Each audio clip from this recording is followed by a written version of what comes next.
ವಾಹ್, ಯಾಕೆ ಈಗ ಬಂತ ಸ್ವಾದ? ಖಂಡಿತ ಈಗ ಬಂತು ಅಸಲಿ ಸ್ವಾದ. MDH chunky chaat masala life ಅಲ್ಲಿ ಅಸಲಿ ಸ್ವಾದ ತರುತ್ತೆ. ಅಸಲಿ ಮಸಾಲ. S MDH. ಇದು ಜಯಂತ್ ಟಿ ಪರಿಚಯದ ಬಗ್ಗೆನೂ ಕೂಡ ಅವನು ಹೇಳಿಕೆ ಕೊಟ್ಟಿದ್ದಾನೆ. ಜಯಂತ್ ಪರಿಚಯ ಇದೆ ಹೆಂಗೆ? SIT ತನಿಖೆಯಲ್ಲಿ ಆತ ಜಯಂತ್ ಬಗ್ಗೆನೂ ಕೂಡ ಮಾಹಿತಿ ಕೊಟ್ಟಿದ್ದಾನೆ. ಮತ್ತೊಂದು ಗುಂಪು ಕೂಡ ಈ ಚಿನ್ನಯ್ಯನ ಸಂಪರ್ಕ ಮಾಡ್ತಂತೆ, ನಿರಂತರವಾದ ಸಂಪರ್ಕದಲ್ಲಿ ಇತ್ತಂತೆ. ಅದ್ಯಾವ ಟೀಮ್ ಅದು? ಇದ್ರ ಬಗ್ಗೆ ಮಾಹಿತಿ ಬರಬೇಕು. ಅಂದರೆ ಈತನ ಜೊತೆಗೆ ಬೇರೆ ಬೇರೆ ಟೀಮ್ಗಳು ನಿರಂತರವಾಗಿ ಸಂಪರ್ಕದಲ್ಲಿದ್ದವು. ಇದು ತುಂಬ ಸ್ಪಷ್ಟ. ಈತನಿಗೆ ಬೇಕು ಅಂದಾಗ 2 ಲಕ್ಷ ರೂಪಾಯಿ ಕೊಟ್ಟರು. ಅವನು ಹೇಳಿದಾನಂತೆ ಗಿರೀಶ್ ಮಠಣ್ಣವರ್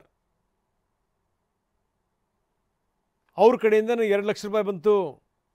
ತಿಮರೋಡಿ ಇವರ ಗುಂಪಿಂದಲೇ ನನಗೆ ಹಣ ಕೊಟ್ಟರು, ಹಣದ ಸಹಾಯ ಮಾಡಿದರು.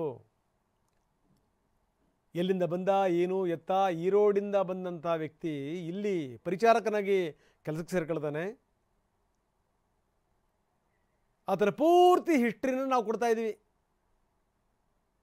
ಈರೋಡು ಬಳಿಯ ಚಿಕ್ಕರಸಿನ ಪಾಳ್ಯದಲ್ಲಿ ಅವನಿದ್ದ. ಇದರ ಹಿಂದಿರುವಂಥ ಸೂತ್ರಧಾರರು ಯಾರು? ಪ್ರಶ್ನೆ ಅದೀಗ. ಯಾರು ಇವನನ್ನು ಆಟ ಆಡಿಸ್ತವ್ರು? ಯಾರು ಇವನು? ಅವನು ಹೇಳ್ತಾನೆ ನಾನು ಕೇವಲ ಪಾತ್ರಧಾರಿ ಮಾತ್ರ, ಸೂತ್ರಧಾರರು ಬೇರೆ ಇದ್ದಾರೆ. ತುಂಬ ಸ್ಪಷ್ಟವಾಗಿ ಹೇಳಿದ್ದಾನೆ ಅವನು. ಅಂದರೆ ಇವರು ಇವನ್ನ ತುಂಬ ಚೆನ್ನಾಗಿ ಆಡಿಸಿದ್ದಾರೆ. ಈಗ ಇವನ ಸ್ಟೇಟ್ಮೆಂಟ್ಗಳು ಅವ್ರನ್ನ ಆಡಿಸುತ್ತೆ.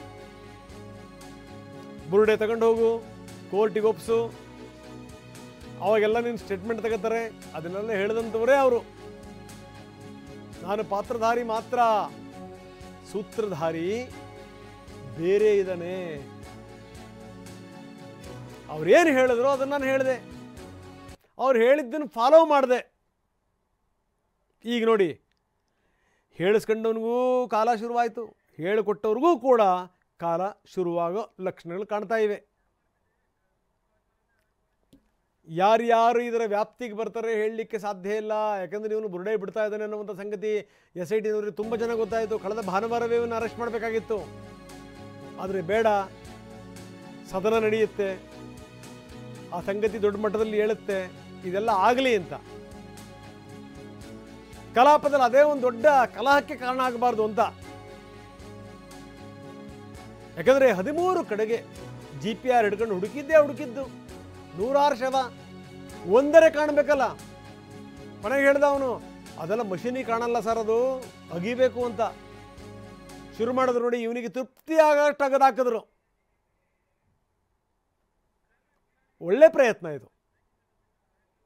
SIT ಮಾಡಿದ್ದಿದೆಯಲ್ಲ ತುಂಬ ಒಳ್ಳೆಯದು. SIT ಕೂಡ ಇವನು ಹೇಳಿದಕ್ಕಿಂತ ಜಾಸ್ತಿ ಕಡೆ ಬಗದಿರೋದು ಬಹಳ ಒಳ್ಳೆಯ ಕೆಲಸ. ಈಗ ಸತ್ಯ ಏನು ಅನ್ನುವಂಥದ್ದು ಗೊತ್ತಾಗಿದೆ. TV9 ಇದರ ಆರಂಭದಿಂದಲೂ ಕೂಡ ಹೇಳ್ತಾ ಇದೆ. ಆರಂಭದಿಂದಲೂ ಕೂಡ ಇವನು ಎಲ್ಲಿದ್ದ, ಏನು ಎತ್ತ, ಎಲ್ಲಿ ಕೆಲಸ ಮಾಡ್ದ, ಅದಾದಮೇಲೆ ವಾಪಸ್ ಚೆನ್ನೈಗೆ ಹೋಗಿದ್ದ, ಅಲ್ಲಿಂದ ಬಂದಾದಮೇಲೆ ಒಂದು ಗುಂಪು ಇವನನ್ನು ಸಂಪರ್ಕ ಮಾಡ್ತು. ಸಂಪರ್ಕ ಮಾಡಿ ಈ ರೀತಿ ಹೋಗಿ ಕೋರ್ಟಿಗೆ ಶರಣಾಗ್ಬಿಡು, ಎಲ್ಲ ಸ್ಟೇಟ್ಮೆಂಟ್ ಕೊಡು ಅಂತ ಹೇಳ್ತು. ಅದೇ ರೀತಿ ಇವನು ಮೂಳೆ ಮತ್ತು ಒಂದು ತಲೆ ಬುರುಡೆ ಹಿಡ್ಕೊಂಡ, ಬಂದ, ಹೇಳ್ದ, ಸ್ಟೇಟ್ಮೆಂಟ್ ಕೊಟ್ಟ. ಬರೀ ಕ್ರೈಮ್ ಹೆಡ್ ಕಿರಣ್ ನಮ್ಮೊಂದಿಗೆ ಈಗ ನೇರ ಸಂಪರ್ಕದಲ್ಲಿದ್ದಾರೆ. ಕಿರಣ್, ಅಂತೂ ಇಂತೂ TV9 ಇವನ ಬಗ್ಗೆ ಏನೇನು ಸಂಗತಿಗಳನ್ನು ಹೇಳಿದೆ ಅವೆಲ್ಲ ಸಂಗತಿಗಳು ಕೂಡ ಸತ್ಯವಾಗಿದೆ. ನಂಬರ್ 1 ಏನು ಅಂತಂದರೆ, ಇವನು ಎಲ್ಲಿಂದ ಬಂದ, ಏನು ಎತ್ತ, ಯಾರನ್ನು ಸಂಪರ್ಕ ಮಾಡ್ದ, ಯಾರ್ಯಾರು ಏನೇನು ಹೇಳಿದ್ರು. ಈಗ ಇದೇ ಮಾತನ್ನು ಅವನು ಹೇಳಿದ್ದಾನೆ, ನಾನು ಕೇವಲ ಪಾತ್ರಧಾರಿ ಮಾತ್ರ, ಸೂತ್ರಧಾರಿಗಳು ಬೇರೆ ಇದ್ದಾರೆ. ಅಂದರೆ ಅವ್ರು ಆಡಿಸ್ತಾ ಇದ್ದಾರೆ, ಅವನು ಆಡ್ತಾ ಇದ್ದಾನೆ, ಅವ್ರು ಕುಣಿಸ್ತಾ ಇದ್ದಾರೆ, ಅವನು ಕುಣಿತಾ ಇದ್ದ ಅಷ್ಟೇ. ಈ ಮಾತು ಕೂಡ ಸತ್ಯವಾಗಿದೆ. ಜೊತೆಗೆ ಆ ಅಜ್ಜಿ ವಿಪರೀತ ಸ್ಟೇಟ್ಮೆಂಟ್ ಕೊಡ್ತಾ ಇದ್ರಲ್ಲ, ಅನನ್ಯ ಭಟ್ ನನ್ನ ಮಗಳು, ಅದು ಇದು ಆಸ್ತಿಗೋಸ್ಕರನೇ ಇದೆಲ್ಲದೂ ಆಗಿದೆ ಅನ್ನುವಂಥ ಮಾತನ್ನು ಕೂಡ ಮೊದಲು TV9 ಹೇಳಿದ್ದು. ಆ ಮಾತು ಕೂಡ ಸತ್ಯವಾಗಿದೆ. ಈ ಮಾಸ್ಕ್ ಮ್ಯಾನ್ನ ಕಥೆ ಮತ್ತು ಕಥಾನಕ ಏನು ಕಿರಣ್? ರಂಗನಾಥ್, ನಾವು ಕಳೆದ ಸೋಮವಾರವೇ 1 ಗಂಟೆಗೆ ಈ ಒಂದು ಸುದ್ದಿಯನ್ನು ಬ್ರೇಕ್ ಮಾಡಿದ್ವಿ. ಅವನು ಮಾಸ್ಕ್ ಮ್ಯಾನ್ ಏನು ಚೆನ್ನೈ ಅಂತ ಅವನು ತಪ್ಪೊಪ್ಪಿಗೆ ಮಾಡ್ಕೊಂಡಿದ್ದಾನೆ, ಪೊಲೀಸರ ಮುಂದೆ ಎಲ್ಲವನ್ನೂ ಕೂಡ ರಿವ್ಯೂ ಮಾಡಿದ್ದಾನೆ ಅನ್ನೋ ವಿಚಾರವನ್ನು ನಾವು ಆ ಒಂದು ಸುದ್ದಿಯಲ್ಲಿ ಕೊಟ್ಟಿದ್ವಿ. ಅದು ನಂತರ ನೀವು ಈ ಸುಜಾತಾ ಭಟ್ ವಿಚಾರಕ್ಕೆ ಬಂತು ಅಂತಂದರೆ, ಸುಜಾತಾ ಭಟ್ಗೆ ಧರ್ಮಸ್ಥಳಕ್ಕೆ ಅವರ ಫ್ಯಾಮಿಲಿಯವರು ಕೊಟ್ಟಂಥ ದಾನ ಏನಿತ್ತು ಪ್ರಾಪರ್ಟಿ, ಆ ವಿಚಾರಕ್ಕೆ ಆಕೆ ಬಂದಿರುವಂಥದ್ದು. ಅನನ್ಯ ಭಟ್ಟನ್ನು ಉಟ್ಕೊಡ್ಕಲ್ಲ, ಅವ್ರಿಗೆ ಬೇಕಾಗಿರುವಂಥ ಜಾಗ ವಿಚಾರಕ್ಕೆ ಬಂದಿರೋದು ಅಂತ ಕೂಡ ನಾವು ಕಳೆದ ಬುಧವಾರ ಕೂಡ ಅದನ್ನು ಕೂಡ ನಾವು ಸ್ಫೋಟಕ ಮಾಹಿತಿಯನ್ನು ಕೂಡ ಕೊಟ್ಟಿದ್ವಿ. ಇದೀಗ ಪೊಲೀಸರಿಗೆ SIT ಅವರಿಗೆ ಮುಖ್ಯವಾಗಿ ಏನು 13ನೇ ಸ್ಪಾಟ್ವರೆಗೂ ಕೂಡ ವೆಯ್ಟ್ ಮಾಡಿದ್ರು. 13ನೇ ಸ್ಪಾಟಲ್ಲಿ ಆತ ಹೇಳ್ದಂಗೆ ನೂರಾರು ಶವಗಳನ್ನ ಇದೊಂದೇ ಜಾಗದ ನಾನು ಒತ್ತಿಟ್ಟಿದ್ದೀನಿ ಅಂತ ಅಂದರು. ಆದರೆ ಇಲ್ಲೆಲ್ಲವೂ ಕೂಡ ಅಲ್ಲಿಯ ಒಂದು ಆಡಳಿತ ವ್ಯವಸ್ಥೆ ಅದನ್ನು ಒಂದು 5-6 ಅಡಿ ಮುಚ್ಚಿಬಿಟ್ಟಿದ್ದಾರೆ, ಅಲ್ಲಿ ಟ್ರಾನ್ಸ್ಫಾರ್ಮ್ ಹಾಕಿಕೊಟ್ಟಿದ್ದಾರೆ, ಮುಚ್ಚಿಬಿಟ್ಟಿದ್ದಾರೆ, ಯಾವುದೇ ರೀತಿಯ ಇಲ್ಲಿ ಅಗೆಯೋಕ್ಕೆ ಸಾಧ್ಯ ಆಗಲ್ಲ ಅಂದಾಗ ಅಂತಿಮವಾಗಿ SIT ಅಧಿಕಾರಿಗಳು ಅದಕ್ಕೆ, ಏಕೆಂದರೆ ಆತನ ಮೇಲೆ ಭಾಳ ವಿಶ್ವಾಸ ಇಟ್ಕೊಂಡಿದ್ರು, ಈತ ಹೇಳ್ತಾರೋ ನಿಜ ಇರ್ಬೋದು ಅನ್ನೋ ಲೆಕ್ಕದಲ್ಲಿ ಎಲ್ಲವೂ ಕೂಡ ಅವರು ಆ ತನಿಖೆ ಹಂತದಲ್ಲಿ ಇತ್ತು. ಹಾಗಾಗಿ ದೆಹಲಿಯಿಂದ GPR ರ್ಯಾಡರನ್ನು ತರಿಸ್ತಾರೆ, ಅಲ್ಲಿ ಎಲ್ಲವೂ ಕೂಡ ಚೆಕ್ ಮಾಡ್ತಾರೆ, ನಂತರ ಡಿಗ್ ಕೂಡ ಮಾಡ್ತಾರೆ. ಅದು 20 ಅಡಿ ತೆಗೆದ್ರೂ ಕೂಡ ಒಂದು ಸಣ್ಣ ಮೂಳೆ ಕೂಡ ಸಿಗೋದಿಲ್ಲ. ಅಲ್ಲಿಗೆ ಕನ್ಫರ್ಮ್ ಆಯಿತು ಶನಿವಾರ ಈತ ಎಲ್ಲವೂ ಕೂಡ ಕಳೆದ 20 ದಿನದಿಂದ ಬರೀ ಬುರುಡೆ ಬಿಡ್ತಾ ಇದ್ದಾನೆ ಅಂತ. ನಂತರ ಶನಿವಾರನೇ ಆತನಿಗೆ ತಿರುಗಿ ವಿಚಾರಣೆ ಮಾಡಿದಾಗ ಪೊಲೀಸರ ಪ್ರಶ್ನೆಗಳಿಗೆ ಉತ್ತರ ಇಲ್ದಂಗೆ ಆಗೋಯ್ತು. ಆತ ಎಲ್ಲವನ್ನು ಕೂಡ ಒಪ್ಕೊಂಡ. ಭಾನುವಾರವೇ SIT ಅಧಿಕಾರಿಗಳು ಸರ್ಕಾರಕ್ಕೆ ಇದ್ರ ಬಗ್ಗೆ ಮಾಹಿತಿ ಕೊಡ್ತಾರೆ. ಇದೆಲ್ಲವೂ ಕೂಡ ಬರೀ ಬುರುಡೆ, ಯಾವುದೂ ಕೂಡ ನಿಜ ಇಲ್ಲ, ಈತನನ್ನು ಅರೆಸ್ಟ್ ಮಾಡಬೇಕು ಅಂತ ಕೂಡ ಹೇಳ್ತಾರೆ. ಆದರೆ ಸೆಷನ್ ನಡೀತಾ ಇರೋದ ಕಾರಣ ಯಾವುದೇ ರೀತಿ ಅವರು ಕ್ರಮಕ್ಕೆ ಸರ್ಕಾರ ಅಲ್ಲಿಗೆ ಒಪ್ಪಿಗೆ ಕೊಡೋದಿಲ್ಲ.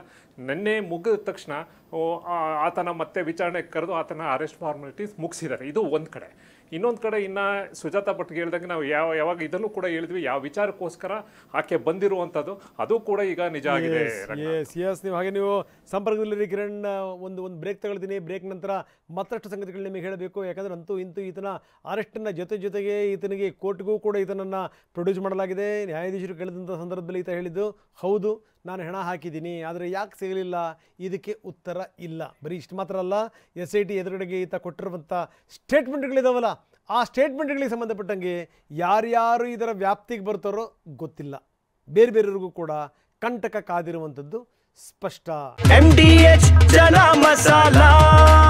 ಈಗ ಕಡಲೆ ಇರಲಿ, ಹಲಸಂದೆ ಬೀಜ, ಕಪ್ಪು ಕಡಲೆ ಅಥವಾ ಬಿಳಿ ಕಡಲೆ, ಎಲ್ಲವೂ ಸ್ವಾದಿಷ್ಟವಾಗುತ್ತೆ. MDH